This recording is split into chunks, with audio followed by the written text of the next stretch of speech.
I still remember the night I stayed late after detention. The hallways were eerily quiet, and the air carried a musty scent that clung to the old lockers. Everyone always whispered about the east wing of our school, especially room 103. It was locked up tight, abandoned for decades. Some of the older kids swore it was haunted, but I didn't believe in that kind of thing, or at least I didn't until that night. Detention had ended at 5 p.m., but I decided to linger, curiosity gnawing at me. I wanted to see room 103 for myself.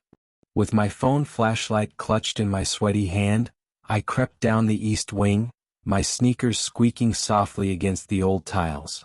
When I reached the door, I froze. The doorknob was rusted and freezing cold to the touch, and there were scratches etched deep into the wood like claw marks. As I pressed my ear to the door, I swear I heard faint whispers from inside. My heart raced, but I couldn't bring myself to turn away. That's when I heard the loud clang behind me. I spun around, and there he was, the janitor, Mr. Mills, standing under the flickering hallway light with his mop in hand. His face was pale, almost ghostly, and his voice was rough when he spoke. "You shouldn't be here," he said, his eyes narrowing at me. "What's in this room?" I asked, trying to keep my voice steady. He sighed, and for a moment I thought he wouldn't answer. Then he leaned against the wall, his expression darkening. "You really want to know? Fine. 40 years ago, this was Mrs. Holloway's classroom.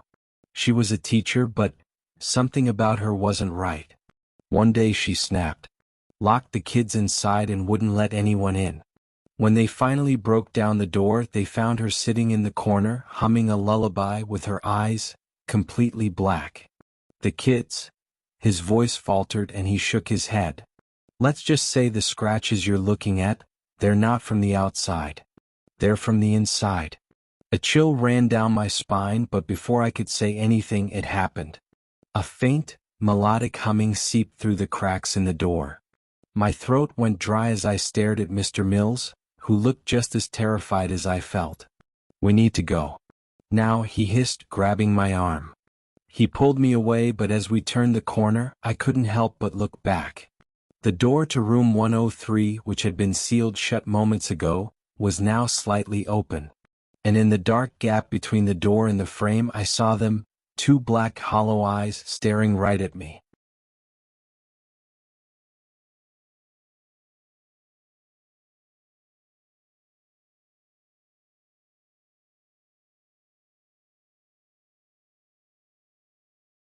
The library was always my safe haven.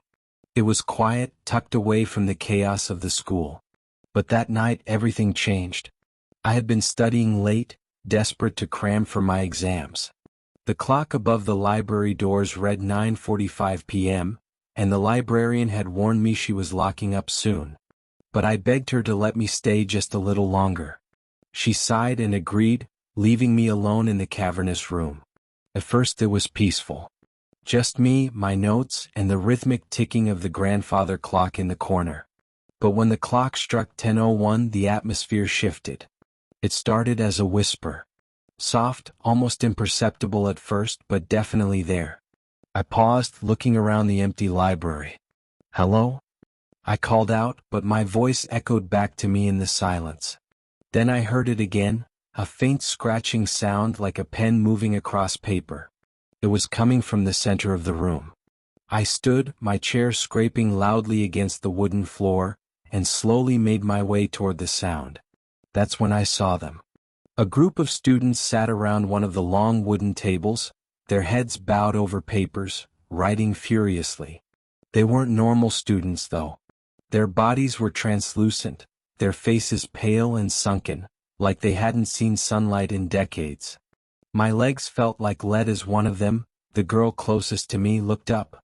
Her hollow black eyes met mine, and her lips parted to release a sound I'll never forget. A low, guttural scream that shook me to my core. I tried to back away, but my feet wouldn't move. Before I could blink, I was seated at the table, a blank sheet of paper and a pen in front of me. My hands moved on their own, scribbling answers to questions I didn't understand. The whispers grew louder, overlapping into a cacophony of voices that made my head pound. "Finish it," one of them hissed in my ear.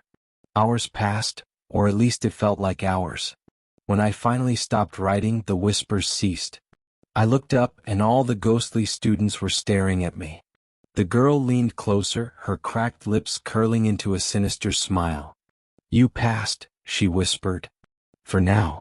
The next thing I remember was that librarian came and woke me up. I slept in the library. It was a nightmare.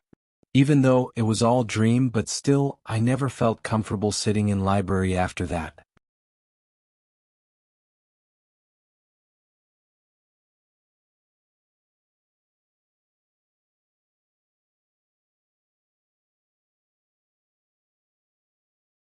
There was this kid in my school that no one really noticed. His name was Aaron, and he was one of those quiet kids who always sat in the back of the room, head down, never saying a word. He wore the same frayed sweater every day, and his hair looked like it hadn't been combed in weeks. Teachers rarely called on him, and even when they did, he never answered. But here's the thing, no one remembered seeing him leave. I first noticed it in my history class. Every day, Aaron would sit in the same seat, staring straight ahead. He never turned in assignments, never took out a notebook, just sat there. One day our teacher, Mrs. Sanders, asked him to stay after class. The next morning her desk was empty.